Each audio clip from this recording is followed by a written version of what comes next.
Olá, tudo bem com você? Seja muito bem-vindo a mais um dia da nossa jornada Administração Eficaz, que estamos aqui estudando a Palavra de Deus, baseado no livro Administração Eficaz, né? Está sendo uma bênção estudar esse livro com você, e hoje é o 31º dia, né?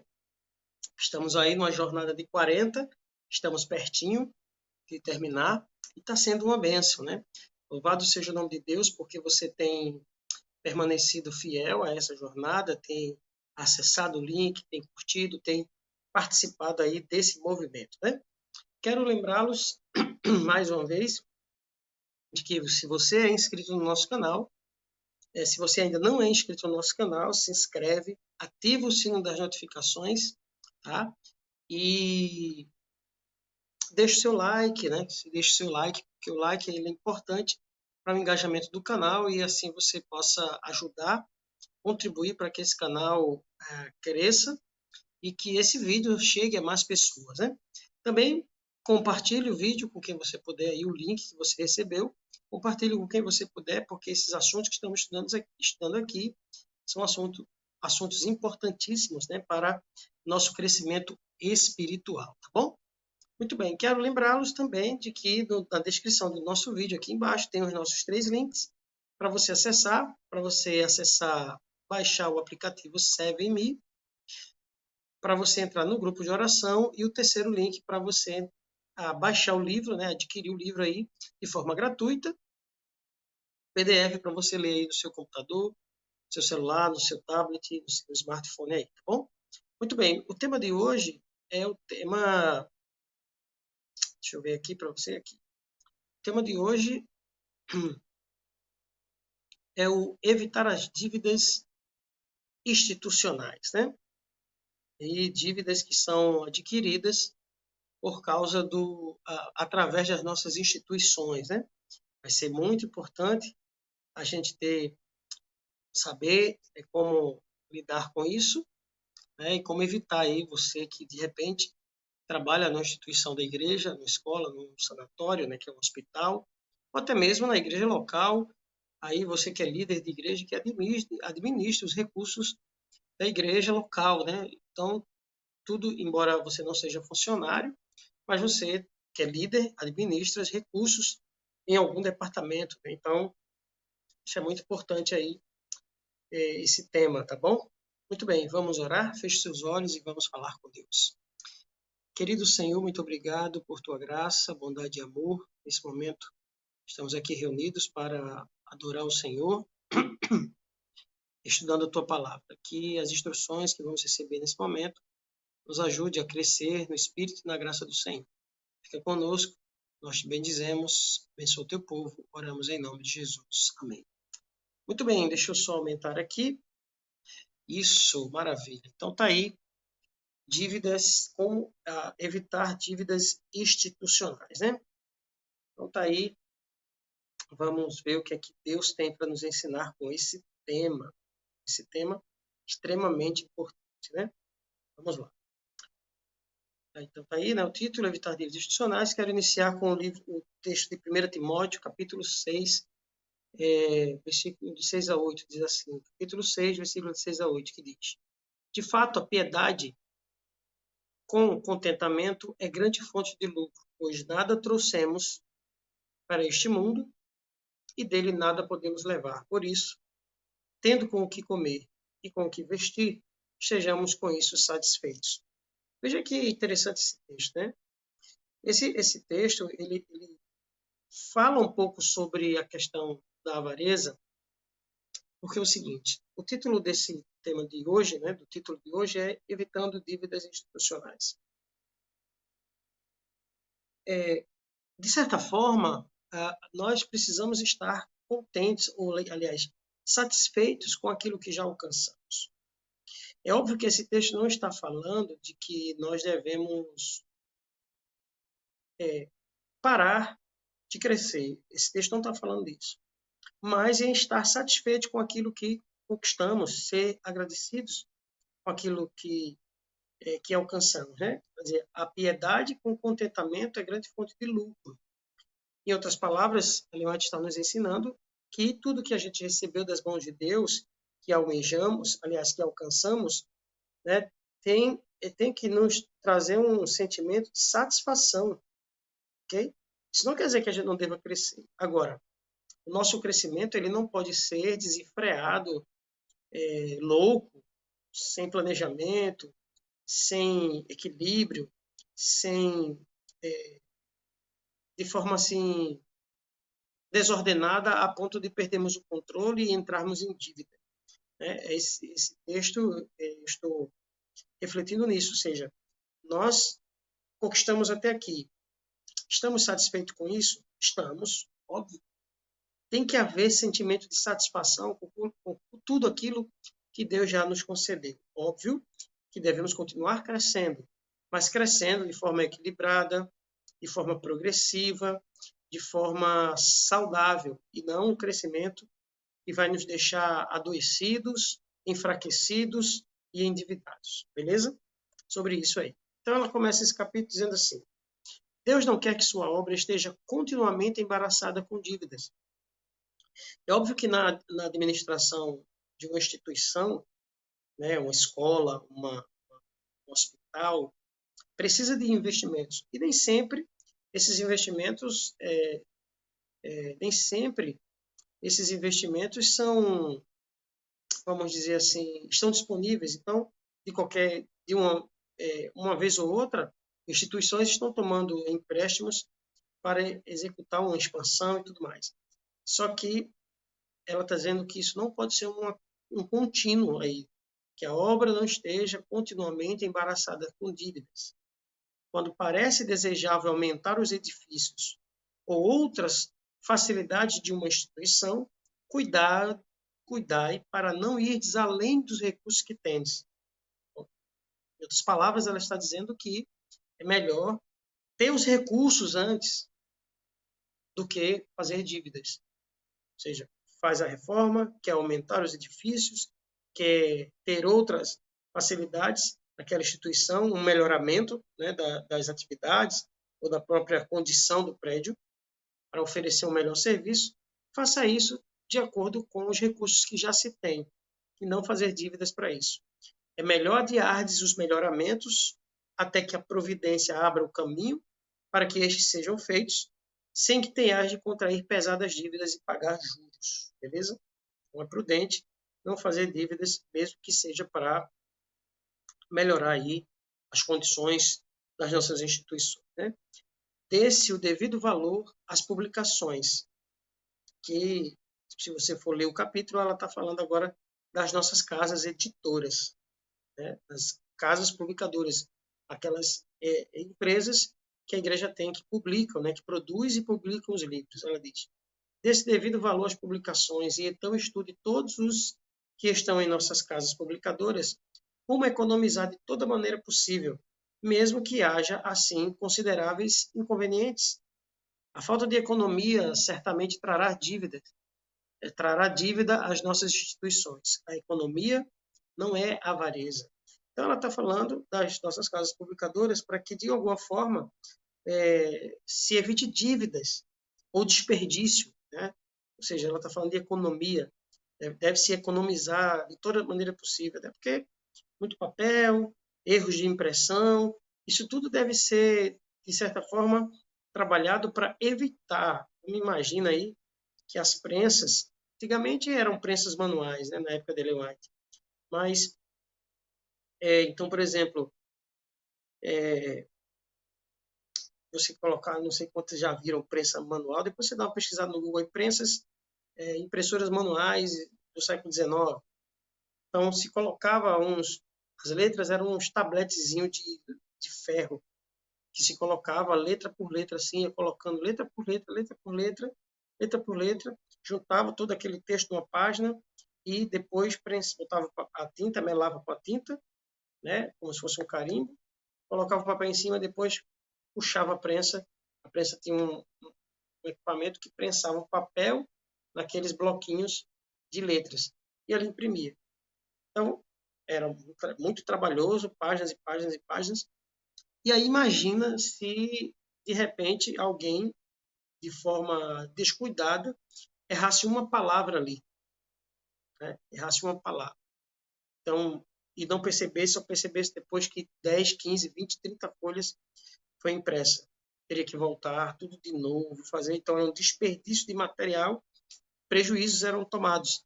Então, ela está dizendo que toda forma possível de economizar seria válido, para que o trabalho dentro das casas publicadoras não fossem feitos, não devesse ser feito dívidas para execução de trabalhos e melhoramentos e tudo mais. Então, evitar dívidas é o melhor quando o assunto é empresas, instituições, né?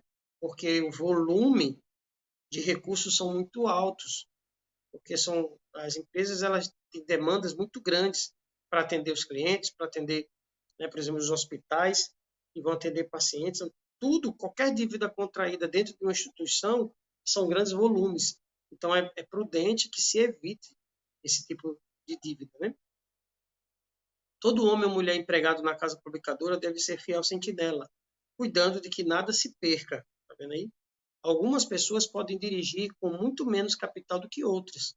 Deus quer que todos os obreiros pratiquem a economia e especialmente que sejam fiéis contabilistas, ou seja, todo mundo que trabalha nas instituições da igreja, inclusive na casa publicadora, devem ser obreiros econômicos, que pratiquem a economia e que sejam bons contabilistas. Ou seja, devemos cuidar para que nada seja desperdiçado. Tudo deve ser aproveitado, né? Precisam os que estão ligados às nossas instituições estudar como evitar despesas para que as nossas instituições não se envolvam em dívidas. Com uma cuidadosa administração, pode-se economizar muito dinheiro. Então, ela está aí pedindo para que todos os obreiros que estão em nossas instituições, eles trabalhem para evitar despesas desnecessárias. Obviamente que, naturalmente, as instituições já têm altas despesas recorrentes, conta de luz, que normalmente são muito altas, porque a instituição tem várias salas, material de limpeza, tudo é muito grande, tudo é muito volumoso, então também qualquer despesa é muita despesa. Então, quanto mais evitar despesas desnecessárias, mais as instituições vão ter saúde financeira, né? Quanto mais despesas, menos saúde financeira. Isso é na vida e é também nas instituições, né? Esforce-se cada qual agora com ânimo e atividade por economizar em vez de gastar. Dizei aos que desejam consumir sem produzir, é meu dever economizar em todos os sentidos. Não posso deixar que os meios me escapem das mãos para comprar o que não é necessário. Então, aí, mais uma vez, ele vai dizendo que nós devemos aconselhar aqueles que só desejam consumir, que eles também precisam produzir, né? Precisam produzir e escapar de gastos, comprar coisas que não é necessário. Desde o maior até o menor, devem os obreiros de Deus aprender a economizar. Sejam todos os que trabalham no serviço de Deus, tanto produtores como consumidores. Ou seja, assim como nós somos consumidores, devemos ser também produtores, devemos produzir, né? Não só consumir. Vede a grandeza da obra e restringir a inclinação anticristã de gastar dinheiro para satisfação própria.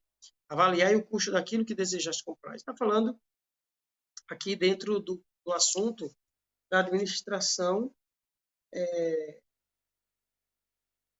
das instituições, ou seja, muitos administradores, ela até aponta nesse capítulo, que tem satisfação própria. Então, ele quer um prédio bonito, porque ele é o diretor daquela instituição, então ele quer um prédio bonito, ele quer um móvel mais caro, mais elegante, mais sofisticado, e isso é desnecessário em muitos casos, né?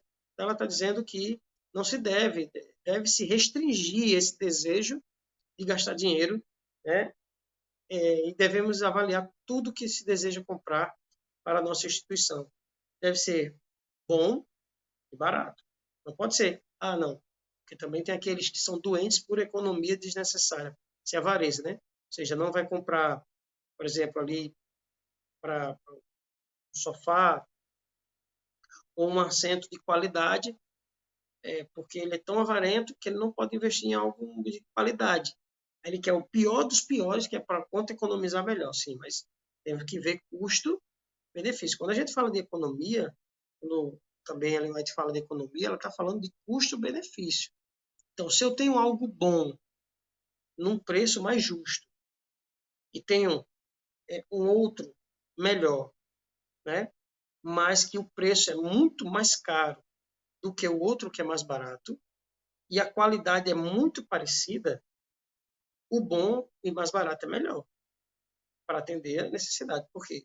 Não é uma coisa de péssima qualidade, tem que ser de boa qualidade, mas que tenha preço justo. É aquela famosa relação custo-benefício. É bom, tem qualidade, tem durabilidade e o preço está bom, levo. Né? Se a obra está precisando, se a instituição está precisando, eu compro. Agora, não. Aí você vê algo melhor, mesmo objeto, com uma qualidade muito boa também, mas o preço é 3 vezes mais do que o outro, só porque a madeira, o tecido veio de outro lugar, mais sofisticado e tal. Não. Então, isso aí já é desperdício, porque o outro também é bom, também é durável, também é bonito, elegante e é mais barato. Então, a gente tem que ponderar isso aí, avaliar aí o custo daquilo que desejar comprar. Né? E, sobretudo, aquela velha perguntinha, né? É necessário? Se é, beleza. Vamos avaliar custo-benefício. Se não é, não compra. Beleza? O, em, o emprego de auxiliares para o trabalho interno e externo é um assunto que exige cuidadosa consideração. Não devem empregar grande número de funcionários, a menos que haja positiva necessidade. Nessa questão, frequentemente se cometem erros. Então, aqui ela está falando do cuidado que deve ter a obra, né, os líderes da obra, de contratar desenfreadamente as pessoas. Tem que ter cuidado na contratação. Se realmente é necessário que aquele obreiro seja contratado, aquele funcionário é necessário, tudo bem. Mas se não é, se inchar muito para ir ver, porque obviamente contratar funcionários tem custos trabalhistas, né? Então salários a pagar e tudo mais. Então, se você tem um funcionário ali que ele é desnecessário, que só está demandando custo para a obra, então essa contratação não precisa ser feita. Aliás, não deve ser feita. E ela diz que, infelizmente, a obra comete muitos erros nesse sentido. Aí, ela frequentemente se comete erros nessa questão, ok? Então, devemos ter muito cuidado, inclusive na contratação de pessoas. Não é porque a igreja não queira dar emprego para as pessoas, não é isso. Mas se uma pessoa está ali numa função que é desnecessária, então nós estamos acabando gastando um dinheiro que não deveria, e esse dinheiro que estaria investido no funcionário estaria sendo direcionado para o cumprimento da missão. Então, há necessidade de funcionário, contrato. Não há necessidade, não tem por que contratá-lo só para ser legal com um irmão de igreja, que ele está desempregado e tal. Não, a gente tem outros meios de ajudar o irmão, fazendo um contato com um empresário para dar uma oportunidade de emprego e tal, a gente consegue fazer isso de uma outra forma, não colocando ele para ser funcionário da obra de forma desnecessária, né? Ela continua: devem os funcionários de nossas instituições agir como se fossem parte da firma, ou seja, ela está dizendo que os funcionários devem agir como se aquela instituição fosse dele. Né? Se fosse dele, ele não ia desperdiçar, se fosse dele, ele ia dar mais força de trabalho, se fosse dele, ele ia se dedicar muito mais. Então, ela pede para que os funcionários, ela orienta, né, na verdade, devem os funcionários das nossas instituições agir como se fosse parte da firma. Não devem pensar que apenas precisam trabalhar durante certo número de horas cada dia. Em casos de emergência, em que há necessidade de auxílio extra, devem atender voluntária e alegremente. Devem ter profundo interesse pelo êxito da instituição em que trabalham. Assim, outros são incentivados a trabalhar interessada e conscienciosamente. Ou seja, ele está dizendo aqui que quem trabalha para a obra, se é funcionário da obra, da instituição, seja a própria sede administrativa da igreja, né, a associação, seja escola, seja hospitais, casas publicadoras, ela está dizendo que sempre, né, vez ou outra, vai necessitar de uma hora extra, de atender uma demanda daquela instituição. E ela está dizendo que, voluntariamente, os funcionários devem alegremente servir nesses momentos, que a obra precisa. Nem sempre a, aquela instituição ela vai dar conta do seu trabalho, da sua demanda, nos horários regulares de trabalho. Então, sempre as empresas, as instituições, não só da igreja, mas outras instituições, necessitam que seus trabalhadores estiquem um pouco mais o seu horário de trabalho, precisa fazer uma hora extra, algumas horas extras para terminar um determinado trabalho. Então, quando isso é solicitado pelos funcionários da obra, das instituições, eles devem voluntariamente atender esse pedido, sim, de forma voluntária e alegre, mesmo que haja uma convocação para isso. Então, isso encoraja outros que trabalham também nas instituições a dar mais do que se pede, né? Porque, de qualquer maneira, precisamos entender que quem trabalha para a instituição está trabalhando para o avanço do reino de Deus. Então, será que dar uma hora extra mais ali, passar do horário para atender uma demanda que a obra exigiu, não deve ser feito com fardo, né? Com pesar. Você não é um funcionário da obra não é um funcionário, e você que está me assistindo, de repente, possa ser que você seja funcionário de alguma instituição da Igreja Adventista ou outra instituição religiosa, você que trabalha nas instituições da igreja, você faz parte do corpo de obreiros que está fazendo a obra avançar. Está fazendo parte do grupo de pastores, de obreiros, de missionários. Então, estamos trabalhando para Deus em última instância, né? Então, não devemos dar um pouco mais em prol do nome do Senhor do que simplesmente aquilo para qual a gente foi contratado? Ela está dizendo que sim, né? Vale a pena, Deus merece que a gente dê mais do que é pedido, né?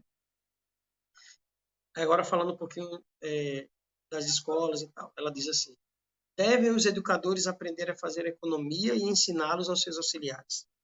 E por preceito e por exemplo, devem os pais ensinar aos filhos a ciência de fazer com que uma quantia financeira dure o máximo possível. Muitas famílias são pobres porque gastam o dinheiro logo que o recebem. Ou seja, pega o dinheiro e vai gastar logo, em vez de sentar, o que a gente vai fazer com esse dinheiro? Vou fazer isso, vou fazer aquilo.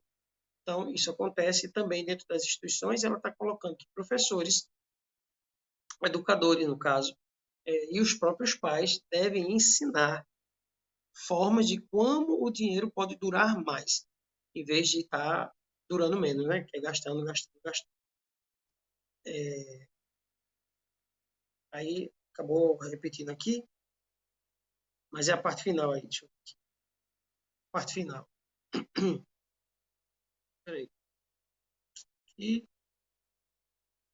parte final aqui desse slide. Deve quem ocupa a posição de cozinheiro num sanatório ser ensinado a manter o hábito de economia. Precisa reconhecer que nenhum alimento deve ser desperdiçado. Então, também entra aí na questão daqueles que trabalham nos hospitais.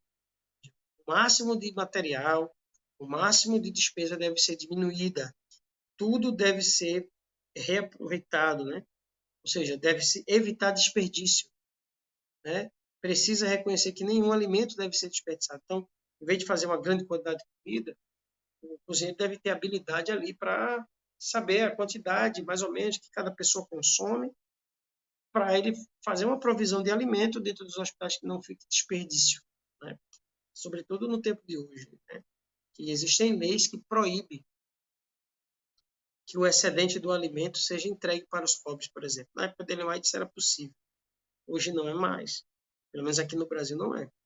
Se um restaurante, um hospital, sobrou a comida ali na cozinha, não pode doar para alguma necessidade, tem que ir para o lixo. Então, o cozinheiro das nossas instituições de ensino, dos internatos, dos hospitais, eles devem ser homens habilidosos em ter cuidado para que alimentos não sejam desperdiçados, né? Todos que estão ligados aos nossos sanatórios, né, que é os hospitais, lancem-se ao trabalho com interesse e fervor. Se os auxiliares ainda não aprenderam a ciência de serem ligeiros, comecem imediatamente a se exercitar nesse sentido, ou consintam em que seu salário seja proporcional à quantidade de trabalho à quantidade de trabalho feito. Então, aqui, ela está explicando o seguinte, ela está falando da questão da ociosidade nas nossas instituições, né? Da ociosidade das nossas instituições. Ou seja, tem gente que trabalha na obra, mas é preguiçoso, vagaroso, faz coisas lentamente. Ela está dizendo aí que aqueles que são, por natureza, vagarosos, exercitem-se dia a dia para poderem fazer seu trabalho com maior rapidez e, ao mesmo tempo, com todo cuidado. Então, ela está dizendo que essa letargia, vamos dizer, ela é um desperdício também do dinheiro, porque você podia atender mais se você fosse mais hábil, mais ligeiro, né? Mais rápido do que você faz, sem perder a qualidade. Não é fazer apressadamente, é fazer com rapidez, né? Ou seja, você ter tanta presteza naquilo que você faz rápido e faz com qualidade. Então, ela está dizendo que aqueles que são vagarosos, que são lentos, que são letárgicos e tudo mais, eles devem exercitar, eles devem treinar o máximo que eles podem para que eles possam fazer o seu trabalho com rapidez. Ou então, que seu trabalho, eles aceitem que seu salário seja proporcional à sua produtividade. Isso é interessante, né? Porque se todo mundo fosse cobrado pela produtividade, é óbvio que não só na igreja, mas inclusive no mundo, no mundo sim, muitas empresas pagam por produtividade. Quem produz mais ganha mais, quem produz menos ganha menos. Ela está dizendo que isso, se fosse, né, deveria ser aplicado na igreja, inclusive. Então, todos que trabalham nos hospitais, e eu vou acrescentar aqui nas escolas, enfim, nas instituições, devem aprender a ciência de serem ligeiros. Ela diz aqui, logo no início. Aqui. Ainda, se os auxiliares ainda não aprenderam a ciência de serem ligeiros, comecem imediatamente a se exercitar nesse sentido. Ou permitam que o seu salário seja proporcional à quantidade de trabalho que ele exerce. Então, interessante isso, né? Devemos praticar a economia em todos os sentidos para conservar-nos flutuando e não nos submergindo nas dívidas. Mas deve haver um aumento da taxa escolar. Ela está dizendo que não é prudente as mensalidades das escolas permanecerem congeladas, sem aumento. Não. As escolas elas têm que aumentar a sua taxa, a sua matrícula, à medida que o tempo passa. Porque, se você não sabe, à medida que o tempo passa, o dinheiro, inclusive o próprio dólar, né, que a Ellen White sempre fala muito de dólar, né, que era o dinheiro que é o dinheiro dos Estados Unidos, inclusive na época dela. Então, mas toda moeda ela vai perdendo com o tempo o seu poder de compra. O dinheiro, ao longo do tempo, ele vai se desvalorizando. Então, o que você, por exemplo, lembro que quando o Plano Real começou no Brasil, por volta ali de 94, com R$ 1, a gente comprava uma sacola de pão com quase 20 pães. Quase 20 pães. Hoje, com R$ 1, você compra quantos pães? Coloca aí nos comentários aí, no chat aí, coloca aí no comentário. Quantos pães você compra hoje com R$ 1? Naquela época a gente levava uma sacola grande, você levava R$ 1 para a padaria e vinha com 20 pães. Era um extraordinário.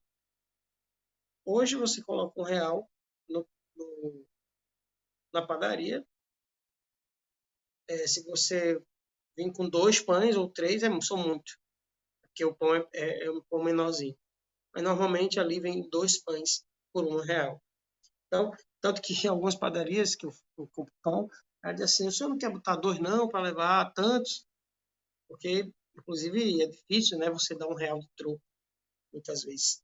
A moeda também está escasso aí no mercado. Então, ao longo do tempo, o dinheiro vai perdendo valorização. Então, o que você compra... Então, uma pessoa que ganhava um salário, por exemplo, o salário mínimo na época que o real surgiu, era em torno de R$ 100. 100, 125, R$ 150 era o salário mínimo naquele tempo. Então, as famílias se mantinham com isso. Imagina hoje se o salário mínimo fosse R$ 100. Tem como? Então, em 1994, já tem quanto tempo? Vai fazer 20 anos, 30 anos, né?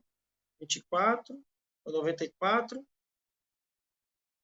2004, 2024, 20 anos, né? 94 para 2004 tem 10 anos, né? De 2004 para 2024 tem 20. Então, vai fazer 20 anos, plano real, né? O ano que vem. E o que acontece? Imagina se hoje o salário for aí R$ 125, R$ 150, vamos lá.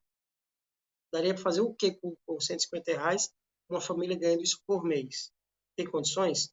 Não tem. Então, ao longo do tempo, a moeda ela se desvaloriza em qualquer país. Em qualquer país. Então, por causa da inflação. Então, ela está dizendo que as escolas precisam aumentar suas mensalidades. Sua taxa, chama de taxa escolar, né? Precisa aumentar gradativamente. Ela diz assim, cobrar um preço mais elevado pelas vantagens educacionais dos alunos e pondo na administração da cozinha pessoas que saibam poupar e economizar. Aqui ela está falando porque os nossos colégios, sobretudo no tempo de Ellen White, eram internatos. Ainda tem. A Igreja Adventista é uma das poucas igrejas que ainda tem um sistema educacional que funciona e ainda funciona sob regime de internato, né? Muitas das nossas escolas são internatos. E, lógico, no internato o estudante mora lá. Então, tem cozinha, tem banheiro, tem casas, os estudantes morar. Então, ela está dizendo que deve-se cobrar um preço mais elevado pelas vantagens que a escola oferece. E na cozinha deve ter um cozinheiro lá que seja econômico, né? Consiga-se o melhor talento, mesmo que se tenha de pagar um bom e razoável salário. Estou falando de professores, de profissionais, para trabalhar nas instituições. Sejam bons profissionais, ainda que para isso precise pagar um bom salário para ele. Mas é importante que tenham bons talentos, porque homens experientes e com inteligência vai saber trabalhar bem os recursos de modo a de economizar mais e dar o melhor, mesmo com pouco. É essencial o total aproveitamento. Atendida a essas precauções, as dívidas não estarão sempre aumentando em vossas escolas. Então, para evitar as dívidas, é necessário que as escolas aumentem gradativamente, assim que for necessário, suas mensalidades. Se a escola oferece algumas vantagens a mais do que outras escolas, ele vai estar dizendo que é prudente que se aumente o valor ou se cobre por essas vantagens adicionais e, óbvio, deve ser investido em bons profissionais, porque um bom profissional numa instituição, ele, na verdade, está fazendo com que aquela instituição economize, mesmo pagando um bom e razoável salário para aquelas pessoas. De modo que ela vai otimizar o trabalho, vai otimizar os gastos, e um bom profissional é um bom investimento, porque vai atrair mais clientes para aquela instituição, sejam pacientes para os hospitais, alunos para as escolas, funcionários para as casas, clientes para as casas publicadoras. Quando se tem um bom profissional, né, a instituição ela acaba ganhando mais do que perdendo, né? Alguns dirão, teremos menos alunos, então, se aumentar as mensalidades, né? Pode até ser, mas os que tiverem lá nas instituições valorizarão o tempo e verão a necessidade de trabalho diligente para se qualificarem para os cargos que devem preencher. Aqui ela também está falando de uma situação que os estudantes, que os alunos, eles trabalhavam nas escolas, né? Eles tinham um período que era chamado as escolas, os internatos, né? Então, ali, o estudante tinha um período que eles estudavam e outro período que eles prestavam serviço dentro da própria instituição, como uma forma de qualificá-los para o trabalho, né? Desenvolver nele a atividade laboral, para que no futuro eles tivessem apreço pelo trabalho, desenvolvessem ali algum tipo de profissão. Então, ela está dizendo assim, mesmo que aumentando as mensalidades tenham poucos alunos, mas esses alunos serão alunos vamos dizer assim, melhores, serão alunos mais diligentes, serão alunos mais qualificados, serão alunos que vão valorizar mais o tempo, porque eles estão investindo um valor considerável, e isso vai fazer com que eles valorizem o tempo ali que eles estão se dedicando aos estudos, né? Que Deus ajude os administradores de nossas escolas e a nunca permitirem que as saídas excedam as entradas, mesmo que a escola tenha de ser fechada. Ou seja, mesmo que a escola tenha que ser fechada, essa administração de sair menos do que o que entra, ou seja, a escola precisa ter esse equilíbrio. É importante que tenha mais entradas do que saídas de despesa, e nunca permitirem que isso aconteça, né? Que as despesas sejam maior que as entradas. E ainda que a escola venha a ser fechada por poucos alunos, a gente aumentou demais, aumentou a mensalidade, perdeu aluno, foi perdendo aluno, mas a qualidade continuou a mesma e melhor, mas mesmo que a escola precise ser fechada, ele vai dizer, não é bom fazer dívida, não é bom gastar mais do que recebe. Todo hábito inútil e dispendioso deve ser posto de lado. Toda condescendência desnecessária deve ser suprimida, quando os princípios tão manifestamente indicados pela palavra de Deus a todas as escolas forem seguidos tão fervorosamente como deviam ser, não haverá acúmulo de dívidas. Então, se tudo for feito corretamente de acordo com o princípio, não vai haver acúmulo de dívida nas nossas instituições. O diretor de uma escola deve cuidar especialmente das finanças da instituição. Aqueles a quem foi confiada a administração das finanças de nossas instituições educacionais não devem permitir nenhum descuido no dispêndio de meios. Ou seja, o administrador financeiro ele tem que ter a habilidade para não desperdiçar materiais, não ter desperdício nas nossas escolas, nas nossas instituições. Tudo que se relacione com as finanças de nossas escolas deve ser perfeitamente correto. Os métodos de Deus devem ser estritamente seguidos, embora isso não esteja em harmonia com os métodos dos homens. E para terminar, né, veja, ainda que os homens administrem mal, um administrador precisa seguir o método de Cristo na administração dos recursos, né? Ainda que os homens não pratiquem, mas tem que ter um ali que está disposto a encarar e administrar melhor do que já foi administrado até hoje. E para terminar, ela diz: deve-se exercer a economia em tudo que se relacione com a escola. Deve-se ter em estrita consideração a economia, senão se incorrerá em pesadas dívidas. Conservai-vos dentro dos limites, evitai contrair dívidas, assim como evitaríeis a lepra. Ou seja, devemos evitar dívidas como se evita as doenças, né? Então, Ellen White traz aqui esse detalhe, né, de que devemos fugir das dívidas a todo custo e ter o hábito da economia. Quanto mais a gente entender de gestão de recursos, melhor nós vamos servir a Deus nas instituições da igreja, né? Com economia, otimização de recursos, e assim, obviamente, sobrará mais recursos ainda para que mais um recurso seja investido na obra de Deus. Bom, então que esses ensinamentos sobre economia e o evitar de contrair dívidas desnecessárias seja algo que não seja apenas praticado pelas instituições financeiras, pelas instituições da igreja, instituições educacionais, hospitais, casas publicadoras, né? E indústria de alimentos, né? Que a igreja tem esses 4 tipos de instituições, né? Tem as casas publicadoras, tem os hospitais, as escolas e as indústrias de alimento, que todas as pessoas que trabalham nesses lugares trabalhem com o discernimento, a sabedoria para economizar mais, ter menos despesas, para que essas instituições produzam muitos frutos para o reino de Deus, né? Para que essas empresas não vivem no prejuízo, que elas vivem no lucro, porque esse lucro o lucro das instituições, eles também vão ser direcionados para o cumprimento da missão. Então, se uma escola está tendo prejuízo, ela não está cumprindo a missão.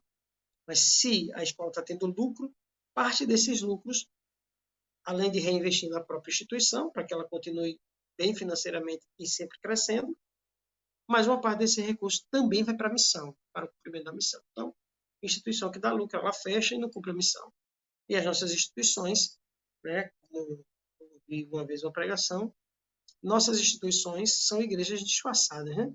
Então, as escolas não são escolas, são igrejas em formato de escolas, né? A casa publicadora, a editora, é uma editora não, é uma igreja em formato de editora. Eu vi uma pessoa dizendo isso, eu achei interessante. Os nossos hospitais, não são hospitais, são igrejas em formato de hospitais. As indústrias de alimentos são igrejas em formato de indústrias de alimentos, né? Então, as nossas instituições, elas estão ali estabelecidas de modo a levar a mensagem do evangelho a toda criatura. Então, elas precisam dar lucros, porque os lucros são reinvestidos na pregação do evangelho. Então, faz sentido você ter uma instituição que produz um produto que tem clientes para que ela dê prejuízo. Faz sentido, né? Então, que você que está me ouvindo, que é um trabalhador de uma instituição, ou é alguém que está na igreja local, por exemplo, mas é líder, e líder tem um orçamento para administrá-lo, que você faça isso com muito cuidado, que você faça isso com muita dedicação, com muito amor a Cristo, e, obviamente, essa instituição vai crescer para a honra e glória de Deus. Que eu e você sejamos bons obreiros na causa de Deus. Vamos orar? Querido Deus, muito obrigado pelos ensinos, pelas instruções que foi nos dada nesse momento. Possamos botar em prática, que os administradores das nossas instituições coloquem em prática, que os funcionários coloquem em prática, que os irmãos que lideram a igreja e administram os recursos locais da igreja, das igrejas locais, que eles também possam ser homens que tenham sabedoria na administração financeira, para que possam economizar em tudo que puder, para que a obra de Deus continue sendo suprida mesmo em tempos de crise. Que a tua graça seja derramada na vida do teu povo no dia de hoje. Nós oramos agradecidos em nome de Jesus. Amém. Que Deus abençoe sua vida e que a glória de Deus preencha a sua vida, a sua jornada e o seu ministério. Deus te abençoe e até a próxima, se Deus assim permitir.